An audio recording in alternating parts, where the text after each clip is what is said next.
The sun had just gone down, and I was getting cold. I was also terribly hungry. I'd finished the bread I had in my sack, yet my stomach still ached for more. Then I noticed my friend, a shepherd like me, about to throw a crust he didn't want.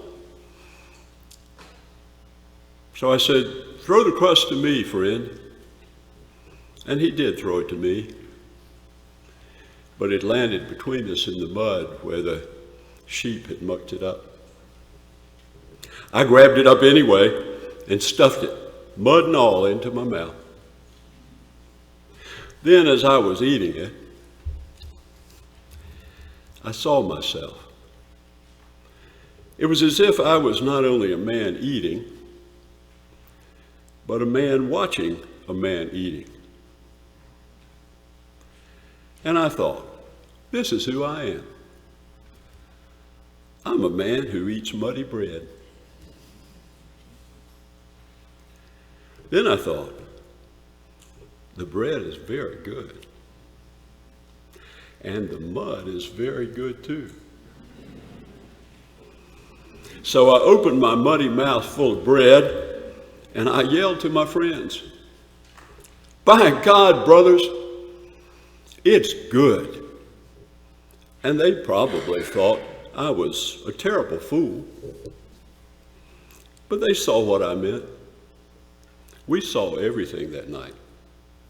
Everything. Everything. I wonder if I can make you understand. Have you ever been working hard all day and felt dog tired? Tired right down into your bones? So tired you call it quits for a while and slump down under a tree or against a rock or something, and just sit there in a daze for half an hour or maybe a million years. You just lose track of time. And all the while your eyes have been wide open, looking straight ahead someplace. But they're so tired and glassy, they don't see a thing, nothing. You could be dead for all you notice. Then little by little, you begin to come to, and your eyes begin to focus. Then all of a sudden you find out you've been looking at something the whole time, except it's only now you really see it. Maybe like one of the ewe lambs with its foot caught under a rock, or the moon scorching a hole through the clouds.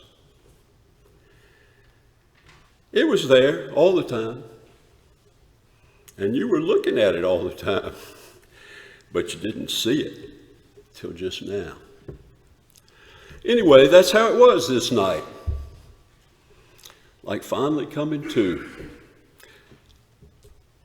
Not things coming out of nowhere that had never been there before, but things just coming into focus that had always been there. And such things. The air wasn't just emptiness anymore. It was alive. Brightness everywhere, dipping and wheeling like a flock of birds. And what you always thought was silence stopped being silent and turned into the beating of wings, thousands and thousands of them. Only not just wings, but also voices, high, wild like trumpets. The words I could never remember afterward. But they were something like what I'd yell with my mouth full of bread. God, it's good. The crust, the mud, everything, everything. Oh well, if you think we were out of our minds, you are of course right. And you know, it was just like being let out of jail. I can see us still, the big one who always complained of sore feet. the short one who could outswear a Roman soldier, the young one who blushed so very easily. We all tore across that muddy field like drunks at a fair. And drunk we were, crazy drunk, splashing through a sea of wings and moonlight and the silvery wool of the sheep. Was it night? Was it day? Were our feet even touching the ground? When we got to the inn, we met, coming from the other direction, the innkeeper with his arms full of wood. He said to us, "Shh, shh, you'll wake up my guests." At the shed out back, one of the three foreigners who were there held a finger to his lips. You know, at the eye of a storm, there's no wind. Nothing moves. Nothing breathes. Even silence keeps silence. So hush now. Hush. There he is. You see him? You see him? By Almighty God, open your eyes. Listen.